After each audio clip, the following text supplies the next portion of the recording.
Las secuencias de enseñanza, aprendizaje o didácticas. De las diferentes variables que configuran las propuestas, primero analizaremos la que viene determinada por la serie ordenada y articulada de actividades que conforman las unidades didácticas. Hemos situado esta variable porque es más fácil de reconocer como elemento diferenciador de las diversas metodologías o formas de enseñar.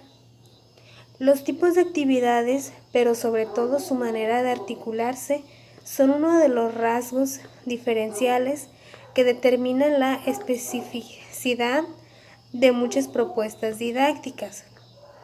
Evidentemente, la exposición de un tema, la observación, el debate, las pruebas las ejercitaciones, las aplicaciones, etc., pueden tener un carácter u otro según el papel que se atribuye en cada caso al profesorado y al alumnado, la dinámica grupal, los materiales, etc. En las 4 unidades de intervención podremos observar un grado diferente de participación de cada uno de los alumnos, así como el trabajo de diferentes contenidos. En la unidad 1 podremos observar 1. La comunicación de la lección. 2. Estudio individual sobre el libro de texto. 3. Repetición del contenido aprendido. 4. Prueba o examen. 5. Evaluación. En la actividad 1, el profesor o profesora expone un tema. Mientras lo va explicando, cada uno de los alumnos va tomando apuntes de lo que va diciendo su profesor. En la 2, estudio individual sobre el libro de texto, cada uno de los alumnos utiliza diferentes técnicas para ir anotando sus apuntes, ya sea cuadros, resúmenes, una síntesis acerca del tema. En la repetición del contenido aprendido, cada uno de los alumnos memoriza los contenidos de la lección, que se supone que será objeto de prueba o de su examen. En la 4, todos los alumnos responden las preguntas del examen durante el tiempo que les da su profesor. Y en la 5, que es la evaluación, el profesor, el maestro, la maestra, notifica a los alumnos las calificaciones de los resultados obtenidos. En la unidad 2, actividad 1, presentación por parte del maestro de una situación problemática. El maestro expone a los alumnos una situación conflictiva que puede solucionarse con medios matemáticos, si la situación es matematizable, fracciones, construcción de frases, etc. 2. La búsqueda de soluciones. El maestro le pide a los alumnos que expongan diferentes formas de resolver el problema o la situación. La 3. Exposición del concepto.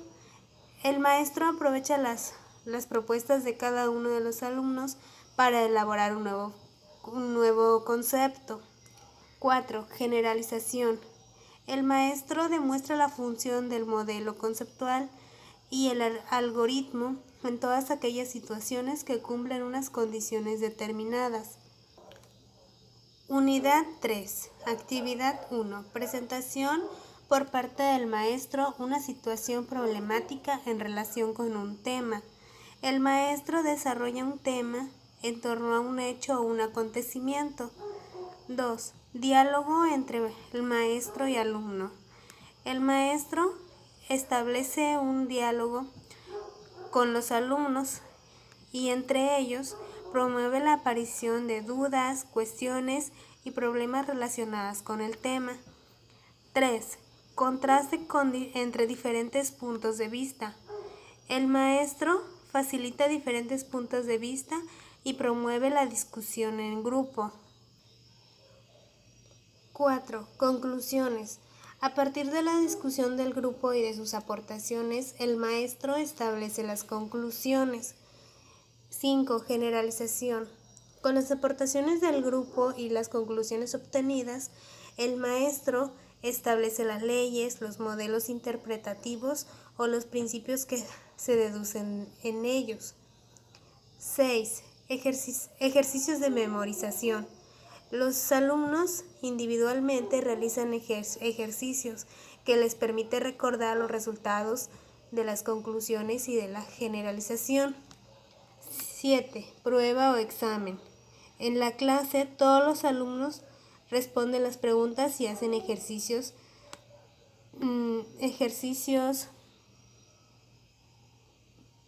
evaluación. El profesor o la profesora notifica a los alumnos las calificaciones de los resultados obtenidos. En la unidad 4, la actividad 1, el profesor presenta una situación problemática respecto a un tema.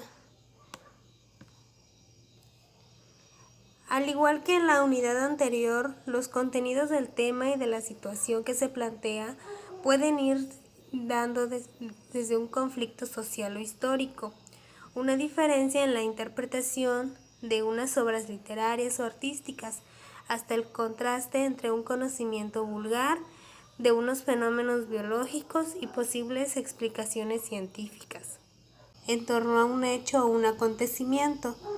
2. Diálogo entre el maestro y alumno. El maestro establece un diálogo con los alumnos y entre ellos promueve la aparición de dudas, cuestiones y problemas relacionados con el tema. 3. Contraste entre diferentes puntos de vista. El maestro facilita diferentes puntos de vista y promueve la discusión en grupo. 4. Conclusiones. A partir de la discusión del grupo y de sus aportaciones, el maestro establece las conclusiones. 5. Generalización. Con las aportaciones del grupo y las conclusiones obtenidas, el maestro establece las leyes, los modelos interpretativos o los principios que se deducen en ellos. 6. Ejercicios de memorización. Los alumnos individualmente realizan ejercicios que les permite recordar los resultados de las conclusiones y de la generalización. 7. Prueba o examen. En la clase todos los alumnos responden las preguntas y hacen ejercicios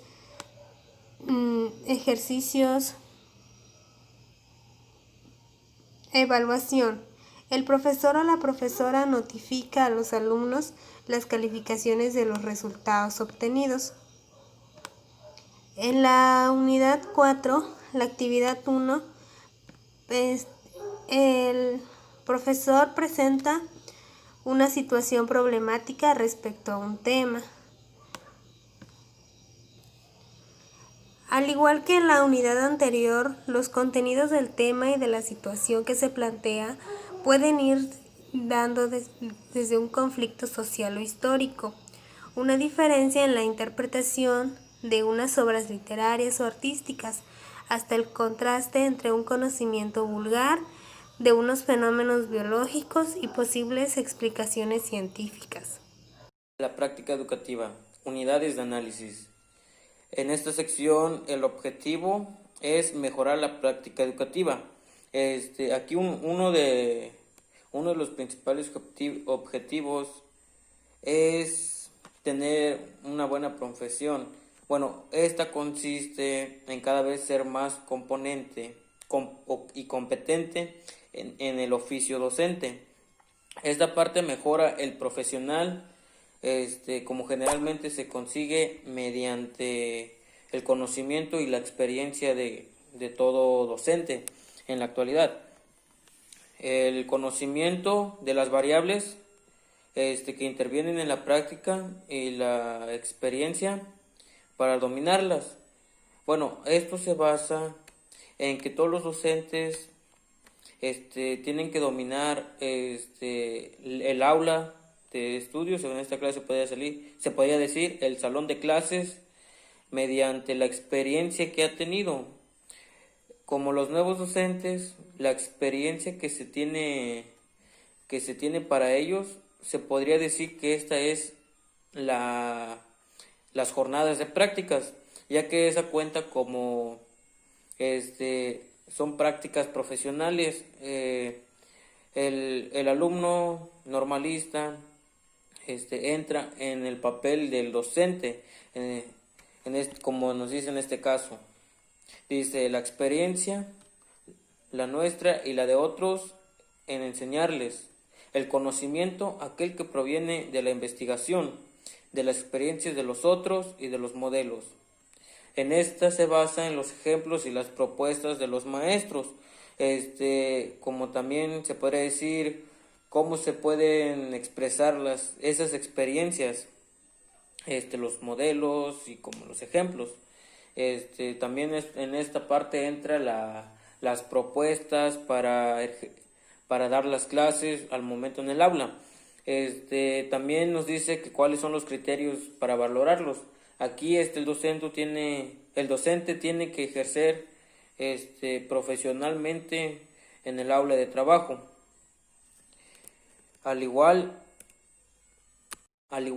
como todo docente tiene que saber que como docente profesional, que las cosas que se hacen en el aula de trabajo, en el salón de clases, tienen que estar bien hechas. Otras son satisfactorias, o algunas seguramente pues tienen que mejorar en esta parte. El problema radica en la propia valoración, ya que, como sabemos, realmente lo que estamos haciendo está bien o está mal. Entonces, en esa parte se observa en el aprendizaje del alumno. Por ejemplo, si un docente pone una actividad y el salón y los alumnos, o se podría decir que 15 alumnos lo ponen a trabajar, y de esos 15, 13 les hace satisfactorio, y los dos sobrantes no les quedó claro la clase. En ese caso, el docente tiene que mejorar esa dinámica o esa estrategia. Esta probablemente la mejora de la actividad profesional, como todas las demás. Esto pasa ya que en el análisis que se hace de la práctica y del contraste con otras prácticas, pero seguramente se tiene que hacer una comparación con otros compañeros, y esta no será suficiente. Ante 2 o 3 posiciones antagónicas o simplemente diferentes, se necesitan criterios para que se puedan o se permitan realizar una evaluación razonable y el funcionamiento fundamentada. Esta es de lo que les platiqué, ya que de los 15 alumnos, 13 que sí aprendieron y 12 que se podría decir, y 2 que se podría decir que la dinámica se tiene que mejorar. Dice: en otras profesiones no se utiliza únicamente la experiencia que da la práctica para la validación o explicación de las propuestas. Se podría decir que en otras carreras la práctica al momento de la práctica profesional, esta no las validan, simplemente los toman como profesionales sin experiencia. Aquí nos habla de que todos los profesionales tienen que disponer argumentos que fundamenten sus decisiones del más allá de la práctica.